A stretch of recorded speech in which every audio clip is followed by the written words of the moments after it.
Ooh. The only true possession that you own is your body. He's like, you're half Vietnamese? I'm full Vietnamese. Full Vietnamese? He's like, Vietnamese coffee, strong as I've ran 3 marathons in the past few years and I keep getting injured, and I've realized I need to make sure I'm future-proofing myself. I'm protecting my body. I always do physical therapy when I'm injured, but the team at Myo reached out and said, hey, you need to make sure you're doing physical therapy before you get injured to prevent yourself, to future-proof yourself with their special method. So today, we're gonna show up at their place. We're gonna see what the experience is like. They're talking a lot about like body IQ, understanding how your body works, how you feel. So I'm very excited, I'm very curious.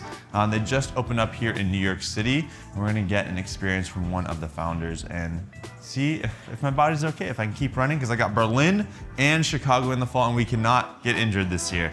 So let's go inside. All right, we have entered Myo. What's up, Vin? How's it going? Good to see you, good? Yeah. He's one of the co-founders of Myo, and he's gonna operate on me, make sure I don't get injured today. So what's our plan? How are you gonna make sure my body's good, and what are we gonna learn? Well, we're gonna figure out, you know, what's going on with your body, Shervin. You know, like how you like to organize your center, how you like to stand, how you like to move, patterns and behaviors you might have as you're taking a footstep. And yeah, we're just gonna like chill, hang out, and then like make sure you hit all your PRs and goals this year. This is the New York City Flatiron location. This is gonna be our little pod. All right, shoes off, socks off. Okay, so there's one thing. I injured my foot. I got surgery on my foot. Okay. So, when was that? Like 2 weeks ago. Oh no. Yeah. Okay. So I can't walk properly. Okay.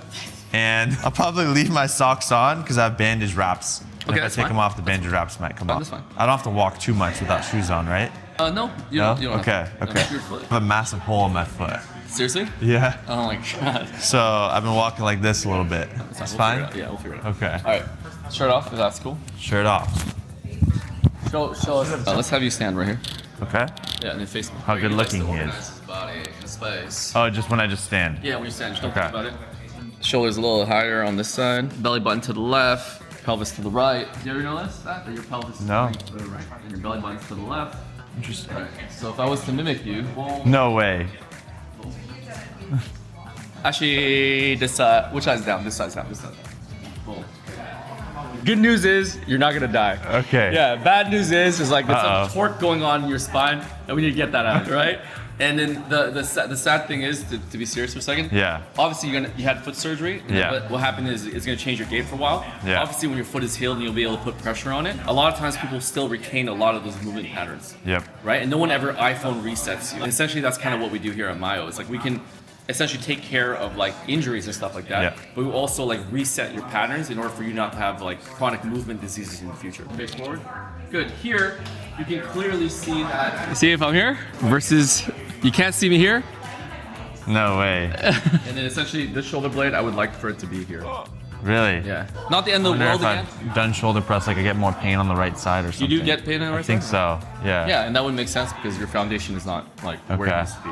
Right? You're just a little bit slightly off. Yeah. Again, not the end of the world, but can Okay. you be optimized? Absolutely. Yeah. Right? So with that, let me take some pictures for my see kind of where your body's in space. Turn sideways. Face away. My mug shots. All right, let's get you on your back, face up. So people usually ask us like kind of like how we're different. Essentially here we do this thing called the future-proof method, which is imagine like this, okay? Let's say a car comes in, it's on fire, right? What do you need to do to the car? If it's not electric, close it down. The next step is once the car is no longer on fire, what you need to do is you need to rebuild it. Yep. Agreed? Yeah. Because you know this is broken, this is burnt off. You know, repurpose it, realign it, refurbish it, whatever. Car's no longer on fire, you rebuild the car, then I teach you how to drive properly your body, right? Then the fourth step is you put a massive engine on it. You put strength on it on top of good movement, good driving skills. And then the fifth step is what do you want to use your body for? Race car driving, gardening, golfing, boxing, sitting at the desk, whatever it is, I can optimize you for that, okay? Okay. The whole world of therapy is only focused on phase one, which is essentially get the car to no longer be on fire. You're left with all this rotation and torque in your body, and then people go, oh, have fun. And they usually jump straight to a personal trainer where they now put a massive engine on a dysfunctional structure and bad movement patterns, right? And then they now take this massive motor on all of that, and then they go do whatever it is, high performance driving. You mean? And that's how people end up messing themselves up and creating more problems in the future. Because in their regular life, those problems don't do anything, but when you add that massive engine, then it makes those problems really worse. Yes, it definitely can. You know, and even without the massive engine, it can be problematic. Yeah. It's just because no one ever teaches you how to drive. Yeah. You know what I mean? Case in point, in your case, is like you get surgery on your left foot. You have a hole in your left foot now. You don't put pressure on your left foot. You're walking now. You still have this favoring right gait behavior, right? And now you're causing yourself to have more right hip pain, weird spinal mechanics, and next thing you know, it shows up as neck pain as well. You know, and you're like, oh, hey, what do? Actually, I need to re-educate you how to load your left foot, how to bend your left hip, how to spinal rotate to the left, how to articulate kind of your whole body. I'm broken. We went from perfect to fully broken. Yeah. So I know your viewers know, but I don't know. What has been your journey? Shervin. Ooh, that hurts. The hair or muscle? No, the muscle I think is just tense or tender. Yeah, sore, yeah. So I grew up a swimmer, competitively, swam like 13, 14 years. And then after that, went into weightlifting in college, big strength training, just trying to put as much muscle as possible. Went from like 175 to 205 over a few years. Wow. And then started marathon training in the past 2 or 3 years. I ran 3 marathons, got 2 more in the fall, coming up in the next like 2 to 3 months. Amazing. And that's kind of, now the journey has been like doing more cardiovascular work, which is like running, cycling, and a little bit of rowing maybe. And then high rocks, so some strength hybrid athlete type work. And then just maintaining strength as much as possible. And then I broken my foot, went through that.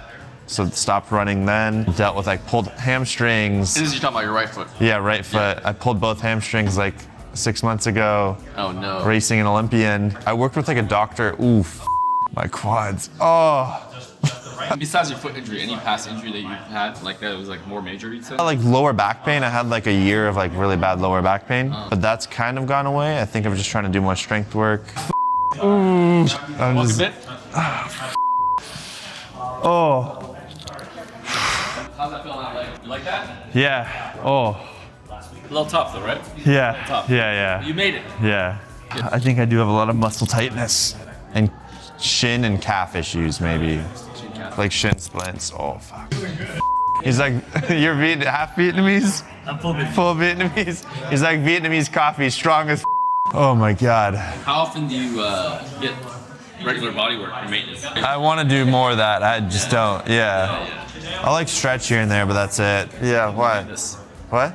You need this. Do I? Why? Let me ask you a question. Okay. When you go in a car wash, do you only wash the back of your car? So then why does no one ever do any soft tissue treatment in the front of your body? I don't know. Yeah, these are some things that in our industry that's just so common. Yeah. It's like they lay you flat on your stomach and you just rub your back. Yep. And then they completely avoid the front of your body. Yeah. When you have muscles all the same, tension all the same. And you always start with lower body, or you just pick that because I run a lot? I kind of picked to do a front line on you because I felt like you needed a little bit of a release in the front of your body. Okay. Because of how I was standing, or? Yeah, kind of how you're standing, and also like I'm gonna do up to here, and I'm gonna start working on your hips, and then we'll get to some movement work. Okay. Yeah. There's a lot to do, but not in a bad way. There's a lot to optimize for you. Okay. Like what should I do to make sure I don't get injured this round? Yeah. So for me, I would have to assess your gait mechanics, which I will, and I would give you a prescription of anywhere between 4 to 6 sessions to reprogram how you're walking and running. And then from there, I would put you on a once a week, or sorry, once a month or once every 2 weeks bodywork session to kind of get you tuned up. Yeah. If you're running high volume, then I would probably even see you once a week. My whole mission in life is how do I raise body IQ for the entire planet. The only true possession that you own is your body. Yet the majority of people have no idea how it works. Do you know what I mean? It's like you know how a whoop band works better than your elbow. Yeah. But your elbow's with you all the time, right? Right? Good. Walk around, see how that feels. Oh. You feel a space in the front of your body? Yeah. Nice. I feel more like open. Nice. Good. Yeah. Feels good, no? Yeah. Yeah. And you also notice when you work out too, if you're doing upper body later tomorrow, you're gonna feel amazing. Really? Right? Yeah. Let's get you on your stomach quick. I'm gonna just do your back quick and we'll work on your gait. I'm working on the nervous system to free you up, so now you're more upright. So therefore, as you spend more time upright, your collagen is gonna reform in that new structure. Right? Holy sh**. About that? What's your favorite lift, Shervin? Probably like a bench. Bench? Yeah. The most I benched was like 300 for 6. Woo! Yeah. 300. Wow. You feel this now? Yeah. You feel this? What's up? Yeah, so the whole idea is imagine when we're doing his soft tissue, we basically essentially push this up and then pulled this down, right? I'll put it from the side. Yeah. So we basically pulled this down and then push this up, essentially to basically alleviate tension off his spine, create more space in his stomach, And then feel that? Yeah. Cool. Let's go on your side. All right. So now what we're doing is we're gonna work on your glutes. Okay. This one sucks, but Oh, fuck. you're gonna feel amazing after. Okay. I promise you. Is this gonna be the most painful? Probably, yes. Oh. Probably. But it'll also be the most advantageous for you. Okay. Not too bad. Okay. All right. Walk a bit and then I'll tell you the story. And were you born and raised in New York? You said? No, California. California. Irvine, actually. Irvine. Yeah. You have to run away from his family. I think I just want to be in the space of like where you can meet the most amount of people, like maximize serendipity, and New York's like the place to be. Where Oh, it's the greatest. Yeah, everything's happening in New York. Walk around a little bit. Okay. You like that, right? Yeah. Nice. Amazing. All right. Amazing. So let's get you on the gym floor. I want you to put one foot in front of the other, okay? And we're gonna look at this thing called pronation, okay? Okay. You ever heard of pronation? Oh, this is pronation. Yeah, pronation is essentially you're lowering your arch of your foot, is you're lifting your arch up. Yeah. Okay. Right leg forward. I'll be your mirror image. Okay. Right. So all I want you to do is you're not lunging. You're actually just shifting your weight this way, like this. Okay. Right. So shift your weight. And as you can see here, there isn't that much. Okay. Right. Because see, if I put my hand here, you should be technically squishing my hand As I lean forward. as you lean forward. But a lot of your motion when you're moving is going way more through your ankles. Okay. Right. If you compare it to my arch here, Is that good or bad? I should be doing that. Yes. You see how much motion I have when I'm Yeah. right? Okay. You have a little bit of a lowering, but you're more here, Okay. right? I need to basically teach you how to articulate your. Yeah. Let me ask you a question. When you're throwing something, I go as far as I can. as far as you can, Okay. just think of a throw, okay? Yep. You're loading your arm, you release your arm, and it goes forward. When you're taking a footstep, this moment in time right here, as you're lowering your arch, is you're loading your foot Yeah. to prepare yourself to go forward. Okay? If you don't lower your arch and you have all the motion through here, you're essentially doing this. You can't go here, so you generate it from somewhere else. You see what I mean? Yeah. So all your motion is going through here to throw, or through your ankle to move your foot, but not through your actual foot. Okay. You understand what I mean? Yeah. Right? The more I can make your footstep more efficient. Okay. Make sense? Yeah. Let's fix me. Cool. Back to perfection we go. So, okay, so right foot forward. If I had to do this, okay, move back and forth and see if you feel a little bit easier to move. Do you like that? Yeah. Cool. If I was to do this, even better or worse? Or same? The same. Same? Yeah. Okay. Same as this, right? Imagine you're the optometrist. It's like, hey, clearer foot vision, one or two. Okay. Which one's the easiest to move forward and back? Yes. Okay, let's try the other one again. Okay, maybe this is easier. A little bit easier? Okay, cool. Okay, maybe. Yep, versus nothing Yeah, definitely. with it. Yeah, with Yeah, it. cool. So this, for example, is what you need for your foot Okay. to essentially have better motion. And now I'm gonna train you on this foundation to essentially learn how to pronate, okay? Okay. So what you're gonna do is here is you're thinking of, as you're coming forward, you're basically gonna drive your knee in just a little bit, right? And you're gonna try to put all your weight here, right? Okay. And as you're doing that, you're gonna take this hand, and I'm your mirror image, just reach over like that. Yes, amazing, good. Like this? Yeah, amazing. Good, as you're doing that, yes, you feel that? Yeah. You feel your arch stretch a little bit at the Yeah, bottom? Okay. Because I know I have tight arches, I feel like. Yeah. Like when I roll it out with like a tennis ball. Okay. How's that feel when you're walking? Does that change it a little bit? Feel a little bit looser in your foot? Yeah. It's weird, right? Yeah, Yeah. Interesting, right? Yeah. Cool. Next, we're gonna do one more, okay? Okay. But okay, so this is rotating back and forth like this. Okay. Good. So you see when you're rotating, there is a little bit of motion. So if you zoom on his foot, not too bad, right? But you see how this one comes off the ground a little bit here, and this one's not too bad, but could be better, right? And if you look at my feet, which are supreme 3 feet picks, I'm essentially supinating my foot, and you see all the motion that's going on in all my bones as they lift up my arch as I rotate. But I'm not doing that. You're not doing As that. well. Yeah, okay? So what we're gonna do is, when we're basically putting a wedge, we're essentially regressing the exercise for you, right? Okay. So we're lowering the weight, Regressing means making it easier. making it easier, yes. accessible. We're basically bringing the floor up to your foot, Okay. right? This point in your hip, basically rotate it. You got it, good. And then I want you to put more weight on it though, here. And then okay. rotate from here, yes. Yes, beautiful, good. And then put another wedge actually, come up, and turn this bone out like this, good. You feel your foot on fire?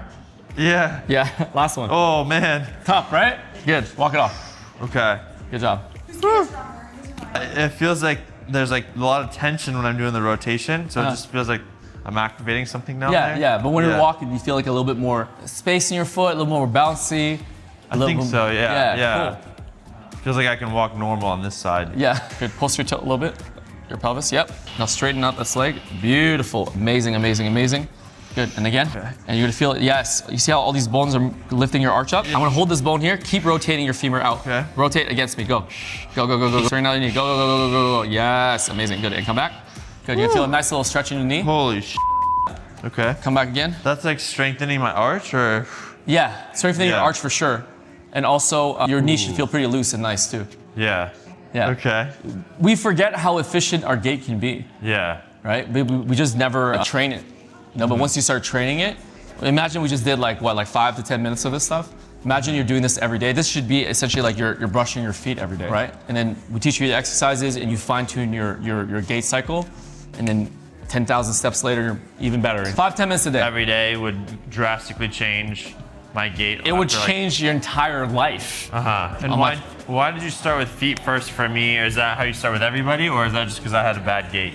No, I think it's just for the feet in general, it's just something that everyone needs to do because everyone walks, you know what I mean? So it's like you have to kind of like fine tune that, because that is the only thing, first of all, your feet are the only thing connecting you to the ground. Yeah. And they essentially dictate so much in how you organize your body. Because if you like to stand like this all day, then now your whole body's gonna be organized this way. If you take a bad footstep, your foot's gonna be organized, or reorganizing your body in a different way. And let me show you a picture so you understand better. So see, this is ideally, at this phase of gait, this is what your gait should be looking like, and this is what this person looks like at this point in time. Interesting. Right? Yeah. Essentially, this is what they're missing. And then they have to learn to do all that. Yes. But the funny part is one of them is a limiting factor. They can't access all of these things because one of the things is not working well. You find out like needle in the haystack, kind of like which is the pin that you pull out that everything unravels from there. It's like amazing. Like everything just comes back, right? Okay. And so now knowing all the things that we just did, like what would be a prescription for me? Like what do I need to do to make sure I don't get injured in Berlin and Chicago for like my marathons? Yeah, I think I would prescribe you probably, I feel like you understand movement fairly well because you learn that really quick. Yeah. So I'd probably say like 4 sessions, you know what I mean? We're working a mix of body work, rearranging a little bit of your lower body, right? So yeah, maybe like, 4 sessions. And like 4 sessions in a month, 4 sessions. I would say 4 sessions in a month, right? Just because we want to front load it, and then once you kind of get good at it, then you kind of come in and check in, you know? And maybe you're coming in before the race a little bit to get ready for it, and then maybe like once after the race, once you're all, you know? Yeah. Cool. And we reset you. Yeah. Okay. Make sense? Yeah. Cool. Thank you so much, Vin. Of course. Appreciate it. Yeah. Fixed up, sort of. Baby step. We got a couple more steps to go. Follow me on all the socials at Shervin Shares. If you enjoyed this video, subscribe to my notifications. We'll see you in the next video.